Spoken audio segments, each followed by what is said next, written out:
a lot of people seem kind of apathetic towards education, especially if they don't have kids of their own yet. Okay, yeah. Like I find it's kind of unusual in my age range to be particularly interested. Like I'm in my mid-20s, don't have kids yet. Right.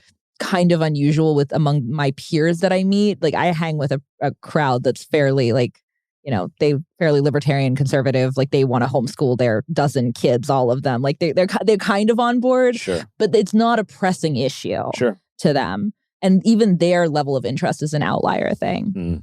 And I feel like a lot of people, like, yeah, education's important, but like current events and foreign policy feels a little more pressing and also a little sexier.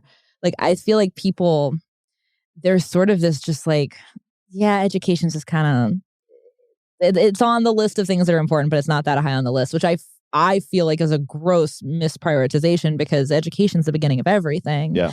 And it's also like the other side is, like you said, really focused on education and for a good reason. Yeah. Because it's the kids who don't have their minds fully formed yet who are like, they're impressionable. For sure. and there's a reason why parents care so much about what their kids are learning in school and at home because it makes a difference.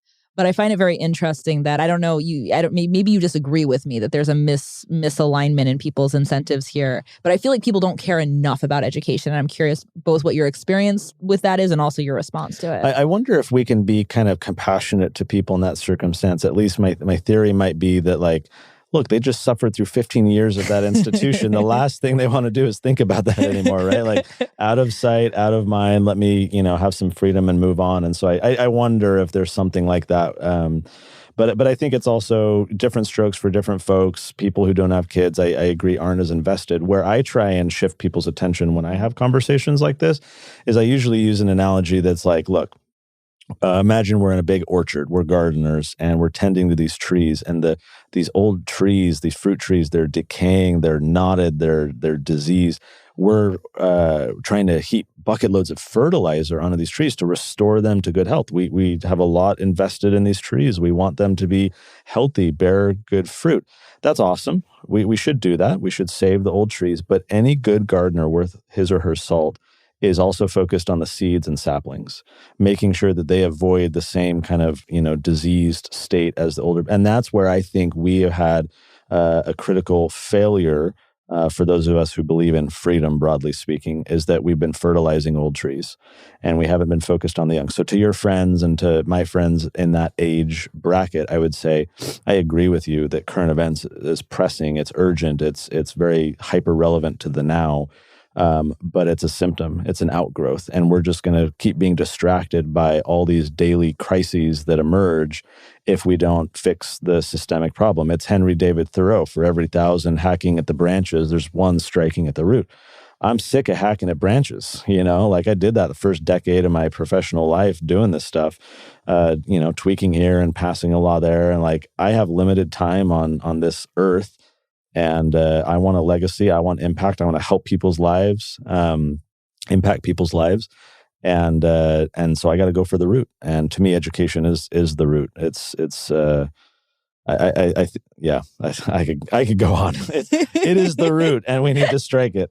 We could stay here for a while. Yes. I'm sure we both have a lot to say about it. But from if education's the root and culture is the root. Yeah. And it starts with the families. Besides educating kids on these more like conservative, libertarian economic ideals with the Tuttle Twins books, what are the other biggest both things that you want to empower parents to feel competent doing or facilitating with their kids, but also like what are the biggest cultural shifts that you feel like need to happen on a family level to see the change that you want to see? That's a big question. I like it. I feel like, there was actually a poll that came out. You probably saw this a few weeks ago. I don't remember the name of the group behind it. It was a really big poll, and they prioritized like 57 reasons why parents prioritize K through 12. And so they were asked to kind of rank all the different priorities. By a way of example, an interesting one was college and career readiness, which, is a Common Core term that was bashed into everyone's minds throughout that process. parents, adults taking this survey ranked it like 47th out of 57, so very low priority. What was at the top? It was practical skills, number one. Number two, critical thinking. When you look at that, my takeaway is parents ultimately don't care about academics. They know their kids will figure it out. They know that most of the stuff their kids are going to learn is irrelevant to their life because that's the lived experience of the parents who went to college and got a degree in philosophy, and now they're, working at the local factory and or being a welder or something and making six figures. That they understand that there's that gap between academics in this artificial school sense and the real world in the future, which is why I think a lot of them prioritize these higher order things. I want them to be a functional, literate, intelligently thinking individual. And so for me, what I'm thinking through with Tuttle Twins, but beyond it as well, is how can you optimize for that? How can we best help parents to instill, for example, critical thinking with their kids? I think one of the challenges is we have to help the parents develop critical thinking as well and make sure that they can model good behavior for their children. And so that's one of the things that I'm kind of thinking through what that looks like and how we can optimize for that, create product services to facilitate that. The other thing that I'm excited about that I think is maybe tangential to this question, but I see it as kind of a bullseye, is we have this program called the Children's Entrepreneur Market. And this started 5 or 6 years ago because we got Utah to be the first state in the country to pass a law protecting youth entrepreneurship. So kids don't have to get a business license, a food handler's permit. You've seen these stories of like little kids' lemonade stands getting shut down in the land of the free. It's ridiculous.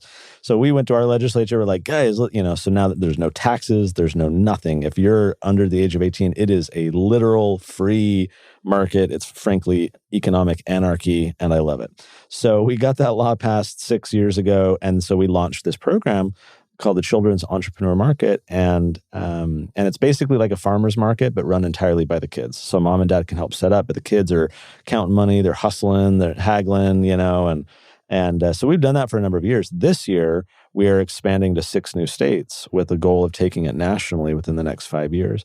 So why do I mention this in response to your question? I think that the profit motive is one of the best teachers you can have out there.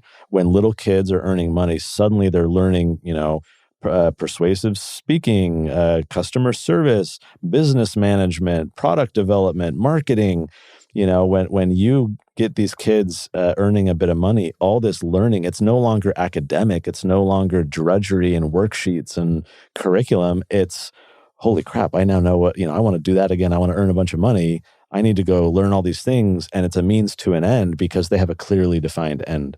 So I see this market program that we're doing as we need to refine it and we'll keep growing it. But I see its potential as using the market experience as a catalyst for these kids to develop problem-solving skills, critical thinking skills, customer service, and all the rest that comes with it. And so I think that's something that every parent helps their kids set up a lemonade stand. It's just a natural part of Americana. And so I want to kind of piggyback on that with that market program and say, this isn't just about, oh, yay, my kid made some money. It's like there's so much depth that can come in here. Because the more entrepreneurial that a person can be, I think the more independent-minded they become. Frankly, the more libertarian they become, the more self-sufficient. And so I think entrepreneurship is a good language with which to teach a bunch of other skills that are going to benefit that kid and make sure that they thrive in the future.